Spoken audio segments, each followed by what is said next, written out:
Hello Black Hat, great to have you all here and great being part of this wonderful event. Today we will talk about firmware analysis, especially firmware analysis with EMBA. And we will cover a lot of different new features within EMBA. So EMBA stands for Embedded Analyzer, and it is a fully automated security and vulnerability analyzer for firmware of embedded devices. And the best thing on EMBA is it is open source. So after our talk and demonstration, you can go straight to our GitHub repo, download EMBA and start analyzing firmware, finding bugs and vulnerabilities, and at the end making the Internet of Things a little bit more secure. So my name is Michael Messner. I'm a penetration tester within Siemens Energy. And during my daily business, I perform penetration tests on critical systems and environments. And this is the area where we developed EMBA and where we are using EMBA on a regular basis. And now I will hand over to Pascal, who will give you a great overview in firmware analysis, especially with EMBA. Thank you, Mike. My name is Pascal Eckmann and I am a cybersecurity engineer at Siemens in Munich. I have experience in security research, especially in the area of firmware and embedded devices. As you all know, there is a lot of IoT stuff out there, starting from your smartphone to your smartwatch, over to the car in which you are driving to work, over the centrally controlled traffic light, and also in the factory with their huge array of machine controlling devices and other critical infrastructure like power plants. With this amount of IoT devices, the attack risk increases vastly, and we have to be aware about the security of those devices. There are some ways to tackle the security. We decided focusing on the firmware. What is firmware? Firmware is the operating system of these so-called embedded devices. It can be a huge Linux system like Ubuntu, or something small, quite exotic from the vendor themselves. There are also many firmware analysis techniques known and quite often used, but a little problem, no one knows all the tools. There are also some commercial tools out there, but they are quite expensive and limited in their results are limited. And EMBA has no limits. EMBA costs no money and EMBA gives you the best results overall. How? To answer that question, we have at first have a little look at the typical workflow of a firmware analysis. At first, I would use the command strings on my binary blob, and if I'm lucky, I will find some plain text or even passwords. Then I would use binwalk and then extract the firmware, and then look with find in the extracted file system, for example for configuration files. Then using grep and regex to find some specific information inside of those files. In the meantime, I Google a lot, and trust me when I say a lot, it is a lot. And after maybe some hours, I will dump something from the firmware into a decompiler like IDA or Gitwa. In summary, we can say I will try a lot. It can get really messy and it takes a lot of time. And that's a problem. No one has time. And that's the point where EMBA comes to your rescue. With EMBA now, this workflow is way easier than before. You now just have to get the firmware, then start EMBA with just one command, and EMBA will then extract the firmware, analyze the firmware, and at the end generating a report for you with all the things you are interested in. There is one manual step left. We have to get the firmware. There are some ways how to do that. The easiest one would be to visit the website of the vendor and download the firmware from there.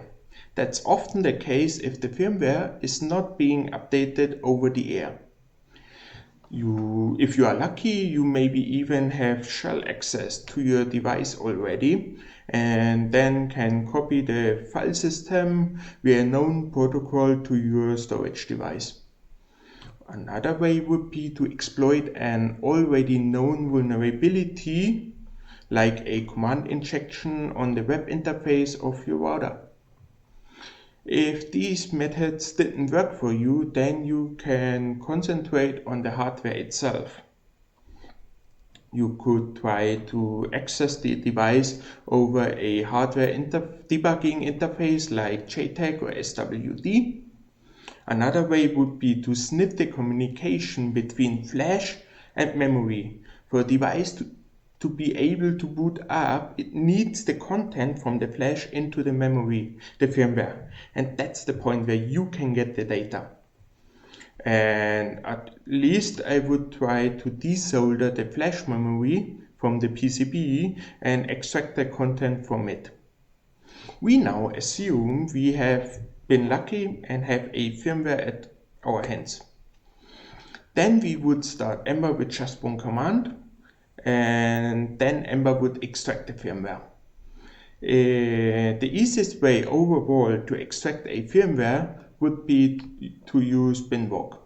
If the firmware is nothing special, then you maybe will get a file system afterwards. There is a slight problem. binwalk is no longer under active development, and therefore we invested some time into the extraction process of Ember. Ember has some extraction modules, starting with the basic compression. So if the firmware is just an archive, then Ember will extract it with part tool. If it's an external file system or UFS file system, then it will be mounted and copied to your storage device. The same happens if it's a VMware image. If it's an encrypted image, then Ember will try to decrypt it if we have the key found somewhere on the internet. And if it's a special image, like one from the manufacturer AVM, who builds routers and home network stuff, then we will use a custom tool like FreezeNG to extract the firmware. And at least all other systems, Ember will try to extract those with binwalk. After that, Ember will look now for a Linux root file system. If it finds one, nice, Ember can start the analyzing modules. If not, then Ember starts the deep extraction mode. It's a special feature of Ember which improves the extraction results vastly. In the deep extraction mode, Ember will now re-extract everything inside an already extracted file system. So if there are some binaries in there or some archives, those will now be extracted.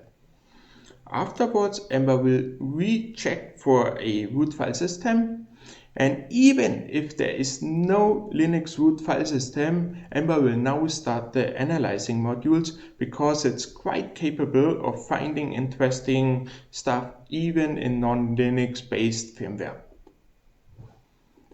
Finally, we have something extracted. We have many questions about the firmware, and Ember is able to answer us those questions. Which files are in there? Which architecture is this firmware based on? Which software versions are being used? Or which areas are from the vendor?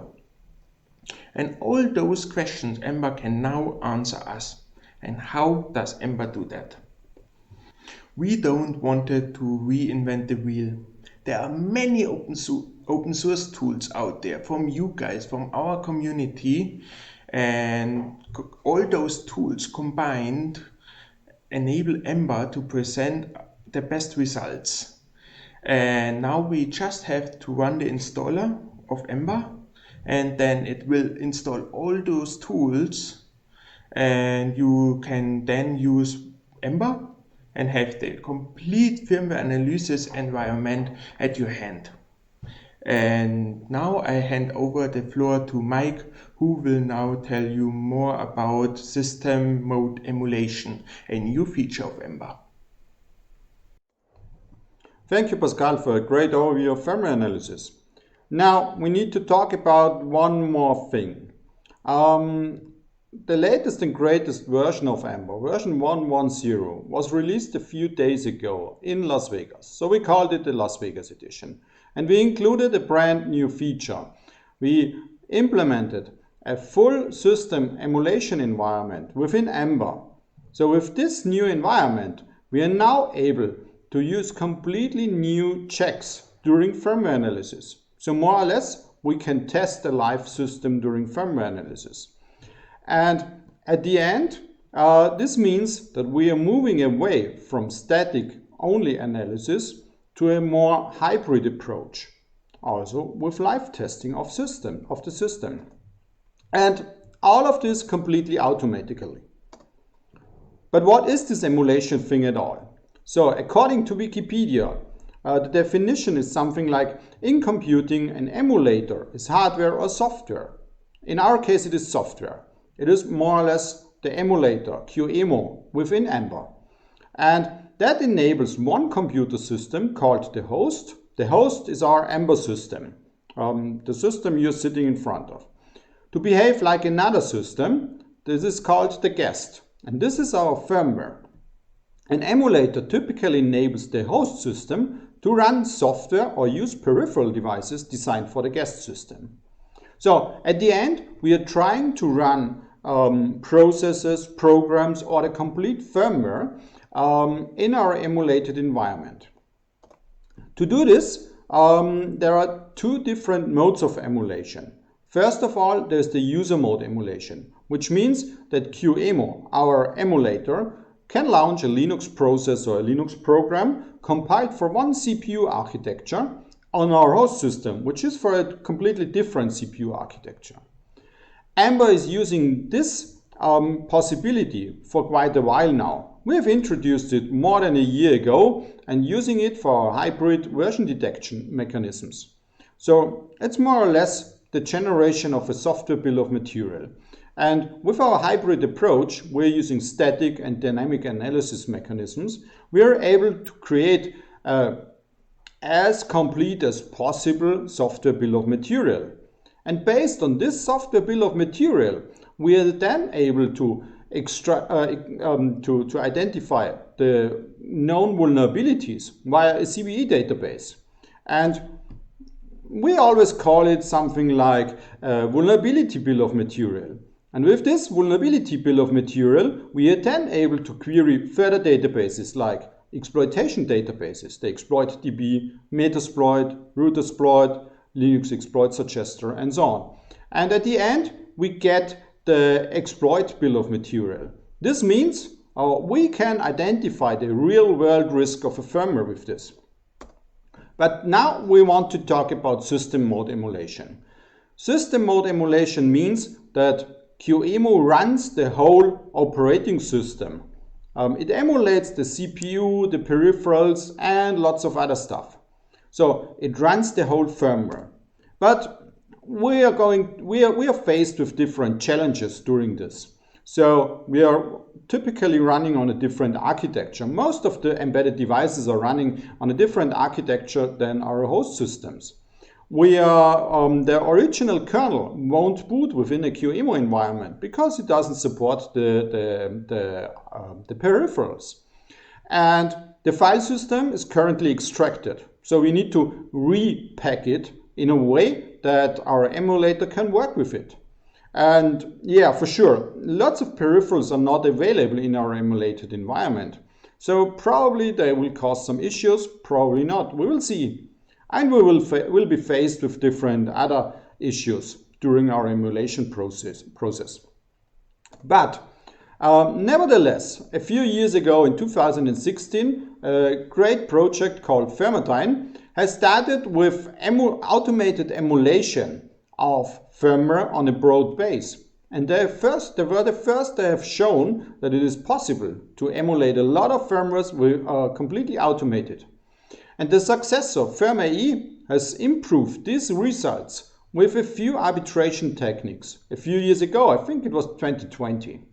And the problem now on both of these projects is that they are not actively maintained anymore. So we from EMBA, we've decided to do a complete re-implementation as EMBA modules. We have implemented it in the architecture environment from EMBA. So with this, we are now able to maintain it further, and we were able to improve it in different areas. Now let's have a quick look at the benchmark. The developers of Firmware E have released the whole dataset to the public. So we were able to use their own dataset to benchmark Firmware, Firmware E and EMBA. The dataset was around 1,100 firmwares huge. And we were able to verify their results regarding Firmware and Firmware E. So Firmware was able to boot up 30% of these systems until a reachability via ICMP. Firmware E has increased this number massively to 90% of the firmwares. Regarding services that were reachable via the network, Firmware was able to boot up the systems, or 16% of these systems until a reachability of some service. Firmware E has improved this number to 79%. And now let's have a look at the re-implementation of EMBA. We were able to increase this number to 98% reachability via ICMP. This means nearly 100%. And the reachability of a service via the network, we have increased to 90%. So we have increased it for around 11% higher. So now we are going to show you EMBA in action.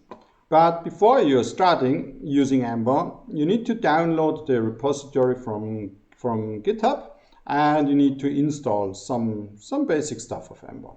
So just go to GitHub, to the EMBA repository. You can find the complete source code over there with some further instructions.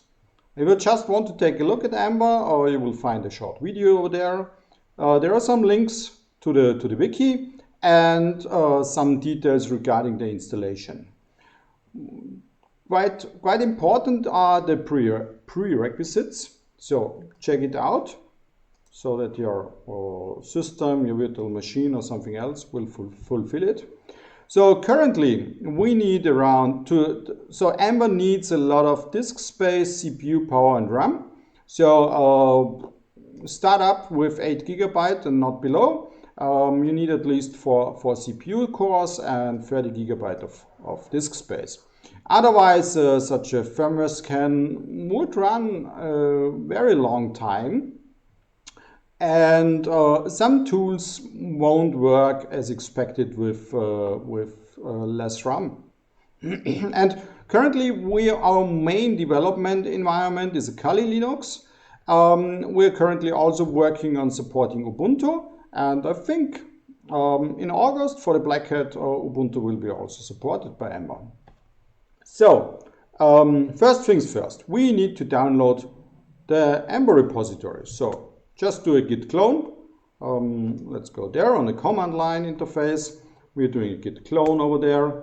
This will take a few moments, not too long, and then we can walk into our new directory. Check it out. What do we have there? The most important thing is probably, for now, it's the installation script. Without the installation script, EMBA won't work. The main EMBA script is emba.sh, which we will be using in a few moments. From the organization of the repository, you have a configuration directory where you will find different configuration files. Let's have a quick look what is there.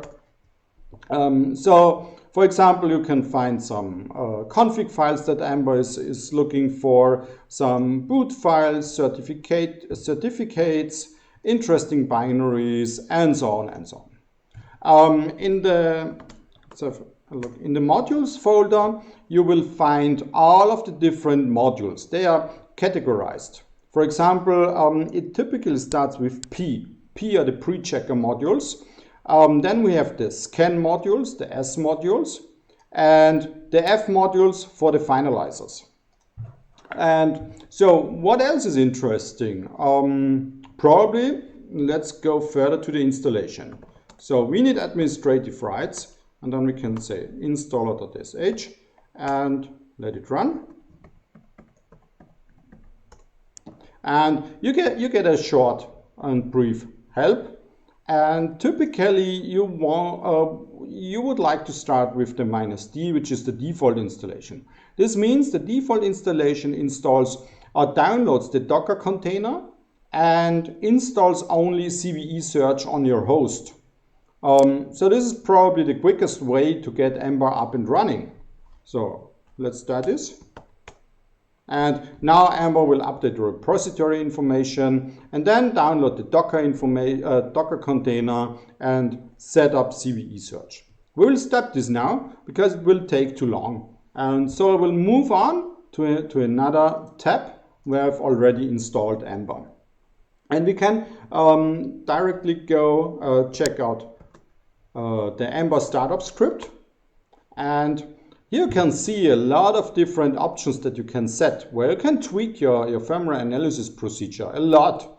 You can, for example, set the architecture, the log path, it's very important, and the firmware path. These are the two main options that you always need. You can, for example, let me think, enable the QEMU emulation tests for the version detection environment. You can use a profile. You can configure your own profiles, or you can use a predefined profile. There's the developer mode available. Probably you won't use this in your normal analysis tasks. And another thing that is quite important is to enable the web reporter, and you can configure some details on the firmware, like the version, the vendor, and so on. So now let's have a look at a typically firmware analysis startup. So you start the Ember SH script with -F, the firmware, -L, the log directory, and we are now using a scan profile. Within the scan profile, we have already activated the more important areas or more important configuration options of Ember, so that you don't need to enable the web report with appropriate formatting. You don't need the user mode emulation for the version detection, and so on. And so now let's start it up. And Ember starting up with a quick health check. So are all of the important details on the host already installed and are working? And then it starts the Docker container. It does a health check also in the Docker container if everything is running and is fine. So now you can see we are now in the Docker container, and the Ember needs a lot of different things within the container that are already pre-installed. And so Ember is ready to run with the predefined Docker container. And now the pre-checking phase has started. This means that Ember is now analyzing the firmware file and extracting the firmware file. As Pascal has already mentioned, Ember is using different analyzing mechanisms. If it's not possible to extract something, Ember is trying to extract everything that's possible via deep extraction. And finally, it tries to identify the root file system of the firmware. So, as such a firmware analysis process takes a little bit of time, we will now stop it here, and I will move on directly to the web report that I have already generated from a firmware analysis process of the same firmware. And the web report is quite handy because everything is interlinked together, and you can just click on the information of the dashboard, and you will get into the original or module output. For example, here you can see some details about binaries, architecture, NDNS. What else? You can find a picture of the entropy, You can, for example, see the usage of legacy C functions. You can go into further details. You can get an overview with the top 10 results. But you can also go directly into one of these entries. You can see, for example, there's a binary that is using strcpy multiple times. There are no binary protections enabled. It has network functionality included. And you can just click on this binary, and then you can perform your whole teardown of this binary in the browser. Another interesting feature from EMBA is the version identification, including the identification of 0 day or of 1 day vulnerabilities and exploits that are available. And again, you can just click over there and you will find all of the information here. Are the exploits available? Are the proof of concepts on GitHub available? Are there exploits in the exploit database? And so on. But now we will focus on the new feature, the full system emulation engine. With this, EMBA is working or is starting analyzing the extracted firmware. For example, it checks if there are multiple root directories available. If there are multiple root directories available, EMBA walks through all of them and tries to emulate all of them. Then it checks the architecture, if we are supporting this architecture in our full system emulator. And then EMBA creates a new file system that is QEMU compatible. And then it starts with the full system emulation process. And I will walk a little bit through this now. And you can see our first check is for the identification of the IP address, the network configuration. And EMBA creates multiple possible network configurations, like over there, bridge interface, default interface, and then it runs through them. So it tries to emulate the firmware again and again with the different network configurations until the system is reachable. So let's walk through there. So this is our first try. And we can see that after a few moments of emulation, the host reacts to ICMP. So this means the host is available via ping. And during our whole analysis tasks, we were also able to identify different TCP and UDP services that opens a port on the network. And so we are now able to check these services, to check these ports. For example, via an easy Nmap port scan. And you can see we were now able, the firmware, we were able to boot up the firmware until a state where the firmware is reachable via ICMP, and also that the services are up and running, like the Telnet service, the HTTP service, and so on, and we can communicate with these services. So as soon as we were able to reach such a service via the network, we say, okay, that's fine, and we are ready to go. So let's have a quick look over there. So another quite interesting detail on this full system emulation engine is that we can always access the QEMU logs, and the QEMU logs are colored. So you always see which areas are important for you for further teardown. What was happening? So, some VLAN configuration happens over there. Some interface configuration happens over there, and so on and so on. So you're quite fast with this. But now let's move on.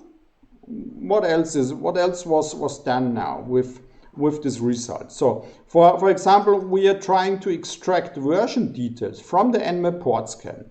Then we know, okay, we have, for example, the static version identification, we have the user mode emulation for dynamic identification, and now we have as a third source the system mode emulation. And we know that this version is reachable via the network. So from a penetration tester perspective, this is really important, because now we know if there are vulnerabilities in such a service, then we know where to start.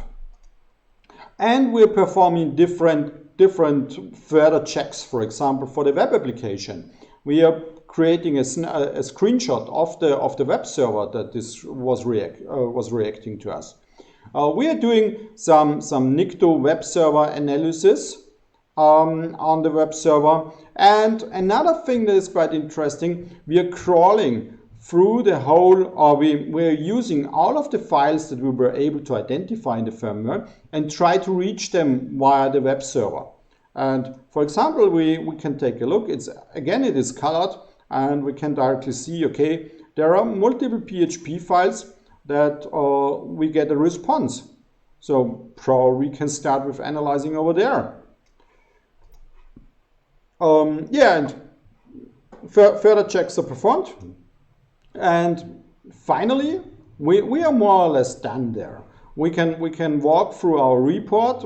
We have already seen the version identification with the exploits. And now we are back to the main dashboard of our firmware analysis. So finally, we are at the end of our demonstration. Thank you very much for your interest in firmware analysis and making the Internet of Things a little bit more secure. So, as I mentioned before, this week we released a major update on EMBA, version 1.1.0. So, we call it the Las Vegas edition. So, go to our GitHub repo, download it, check it out, and give us feedback if something doesn't work as expected, or if we need to improve something, or you have other ideas. If you find bugs, pull requests are welcome. Thank you very much.